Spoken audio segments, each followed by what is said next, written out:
This is the Casio G-Shock GBA-900 and I've been wearing it for the last few months and I think this is a watch with loads of potential. In this video, I'm going to show you its design, features, pros and cons, and if you should actually buy one of these. And at the end, I'll give my final verdict. So let's get into it. First things first, this GBA-900 model is not just another G-Shock.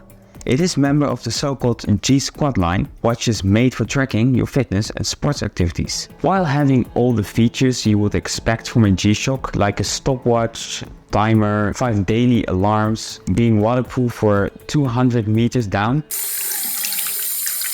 don't judge me, and shockproof and a battery life of at least 2 years, this particular model has a step tracker, measures your distance walked, and the amount of calories burned based on your details. When it comes to design, I really love how they were able to make a sports watch look like a proper G-Shock. Robust, bold, extravagant, ready for adventure, and of course, an actual analog time mechanism, as you can see here. Loads of these sport watches or otherwise just boring things to look at. So I think they did an amazing job there. Now I do prefer the button in the middle kind of design of other G-Shocks, but that's just a small thing. You can get this watch in different colors, by the way, for example black, red, white, etc. But in my opinion, I think this olive green one just looks the very best of them all. What I also like to see is that it's actually smaller and lighter than, for example, a GA-700. Actually, with its 61 grams, I have no issue at all with wearing it for hours long. There are 2 holes at each side and they are meant to get fresh air at your wrist or something, but that doesn't really work for me, I'm afraid. It's still gonna be sweaty in warm weather after a while, so I would take it off after a long time wearing it. The standard strap is suitable for wrist sizes from 145mm up to 220mm, so that is a nice range. However, the clasp doesn't really feel that qualitative to me, as it's probably made from plastic and not metal or so. Now let's talk about its features, like what does this particular watch make it so special? Well, as I said earlier, it has everything you would expect. A stopwatch, dual time, 5 alarms, etc.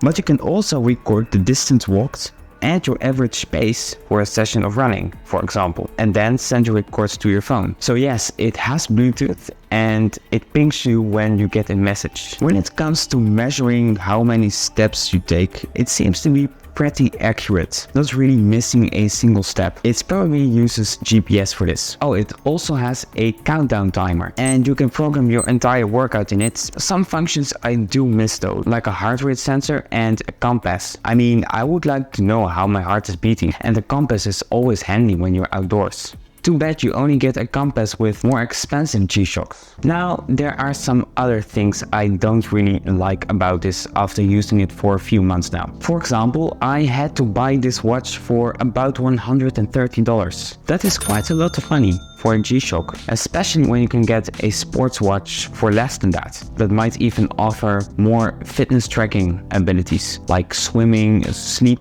and it's more expensive than a Casio. I mean, it's $13 more, so you should see for yourself if you think $30 are worth it. As I said earlier, the watch becomes quite sweaty in warm weather and misses functions like a heart rate sensor, compass, ability to make emergency phone calls, and the ability to track different sports. So those are definitely some things to consider before buying a G-Shock GBA-900. Although you can set loads of settings yourself on the watch itself, it is quite a complex thing to do, so maybe you should look up for a tutorial to do so. And you can also use the app, the G-Shock Move app, but that app is not exactly great to use. It's quite complex as well. By the way, loads of people review the app as not really great to use. The last thing I don't really like is it's actually the beeping sound it makes. It's kind of stupid notified every time it reconnects with your phone. It starts beeping 2 times and then you look at your phone, there's no notification there. You look at your phone and it says it's connected.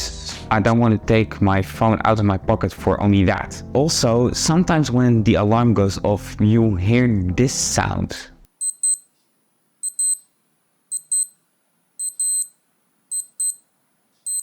It sounds so random, it doesn't really sound that well, do you think so? Don't get me wrong, I love my G-Shock. I wear it almost every day. I love it. It looks absolutely amazing. I'm using its features a lot and it fits amazing. But just I don't believe there's a single man-made product in this world that is flawless. So these were the things I liked less. So who is this watch really for? Well, I think G-Shock is really clear about this. I think this watch is made for people who want to enjoy an analog mechanical watch that has that classical feeling to it, while still being able to check on their fitness throughout the day, whether at work or at home or on the run. So that sounds like a good deal to me. I like watches, but I also like some cool tech myself, and maybe this is a good deal for you. So I hope this video was helpful for you to make a decision whether you should buy a GBA-900 or not. Let me know in the comments what you think of this watch. I'll be happy to read all your comments. Thank you so much for watching. Please make sure to subscribe if you enjoyed it, and I'll see you around soon.